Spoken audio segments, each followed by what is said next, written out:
là, on est sur une inflation quand même sur la zone euro au global qui est de 10% en septembre, ce qui est un nouveau record. Donc le prix à la consommation ne cesse d'augmenter dans l'Union européenne. Le taux d'inflation de la zone euro a battu un record à 10% en un an, 10% sur un an, tiré par les tarifs de l'énergie, mais aussi par l'alimentation. Sachant qu'en août, elle était à 9,1 pour les 19 pays de la zone euro. Alors nous, pourquoi je mets ça dans le temps manquant ? C'est vrai qu'on parle énormément d'inflation. Pourquoi je le mets dans le temps manquant ? Parce que on parle toujours d'inflation en Europe pour dire regardez, la France s'en sort super bien. Regardez, on gère ça comme des chefs. Voilà, ça y est, on a entendu dire, notamment de la part du gouvernement, que voilà, l'inflation c'est fini, ça s'essouffle, c'est en train de baisser, la hausse des prix ça ralentit. Donc le recul de l'inflation est dû au ralentissement de la hausse des prix de l'énergie et des services. Donc ça c'est l'Institut national de la statistique qui le dit dans un communiqué. Tandis que les prix de l'alimentation, par contre, eux s'accélèrent. Tout augmente, sauf l'énergie, notamment grâce au bouclier tarifaire, l'encadrement des prix, etc., ce genre de choses. Donc la baisse saisonnière des prix de certains services liés au tourisme a été plus marquée que l'an passé, note l'INSEE, concernant la révolution mensuelle. Donc se pose ainsi la question, à laquelle je n'ai pas de réponse, et si j'ai bien compris, est-ce qu'on n'est pas juste dans un phénomène transitoire qui est structurellement attendu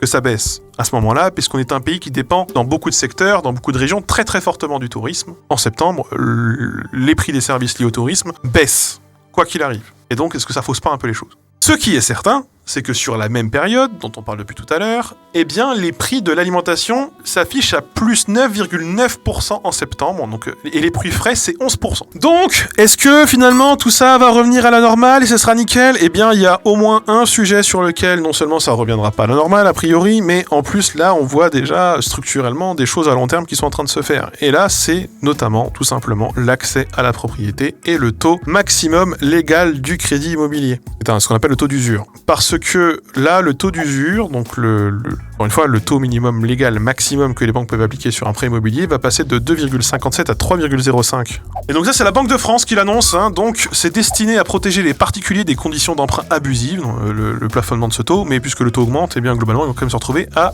devoir payer plus.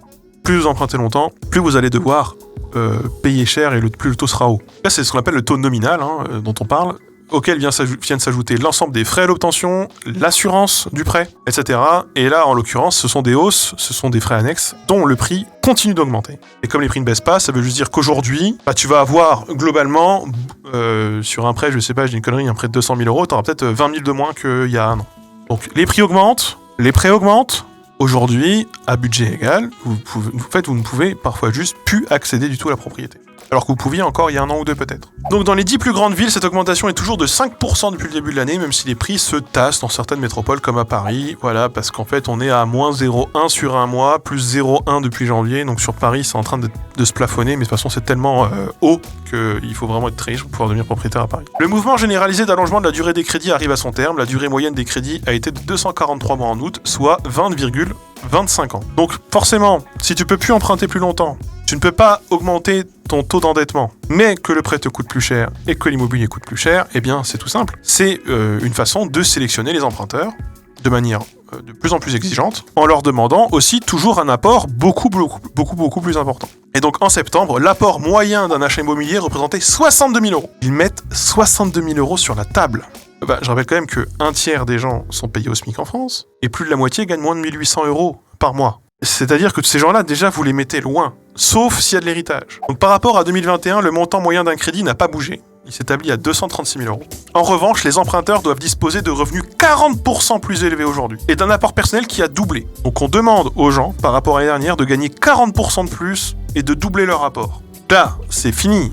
Vous êtes pauvre, vous voulez acheter, c'est fini pour vous, ce n'est pas possible. Voilà, un couple qui, les deux, gagnaient 2 000 euros par mois l'année dernière, pouvaient acheter. Là, aujourd'hui, les deux gagnent 2 000 euros par mois. On leur demande, les deux, de gagner 2 600 euros par mois à peu près pour pouvoir acheter. La même chose. Sachant que l'année dernière, moi j'ai eu mon prêt à 1,2%, je crois.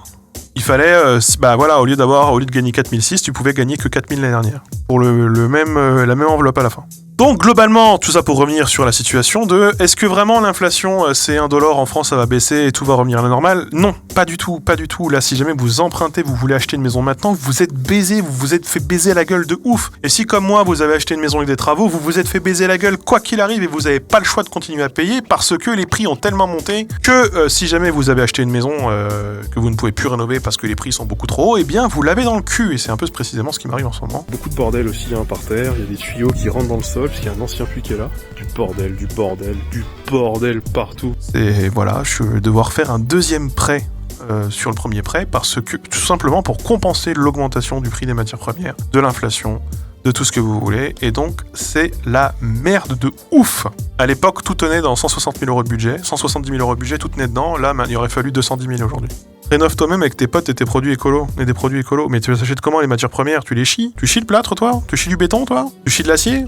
Moi pas en tout cas. Oui, il y a beaucoup même d'artisans à qui je parlais. Il y avait des gens qui arrêtaient de payer en fait, qui étaient en cessation de paiement ou qui abandonnaient les projets et qui ne pouvaient plus payer, c'était insolvable et que là du coup les artisans en fait ils m'ont dit ceux qui passent cette année-là c'est les rois du pétrole et tranquille pour eux. Mais par contre il y en a plein qui vont pas pouvoir. Enfin il y en a plein qui étaient en mode ouah trop bien les prix augmentent, on va giga se faire des couilles en or. Donc ils ont signé plein de chantiers super chers, sauf que les gens ne peuvent plus payer. Du coup ils se retrouvent à avoir bloqué et commandé des matières premières pour des chantiers qui n'auront pas assuré. C'est un peu le jeu de la spéculation ça. C'est un peu les gens qui se font baiser pour avoir trop spéculé. Hein. Mais nouvelle crise de la rénovation, parce que là les aides à la rénovation elles vont changer aussi. C'est plus les mêmes, c'est des enveloppes qui sont ridicules, ça prend quasiment pas les rénovations globales en compte, t'es obligé de payer au moins X% de la somme. C'est-à-dire que si jamais aujourd'hui tu veux faire isoler ta maison, pour vraiment faire isoler parce que sinon le chauffage ça coûte trop cher, en gros l'État ils vont te payer un pan de mur. Et tu dois faire tous les autres pans de mur tout seul. Sauf que t'as pas les moyens de le faire. Sauf que si tu vas pas isoler que 2 pans de mur, t'isoles une maison ou t'isoles pas une maison.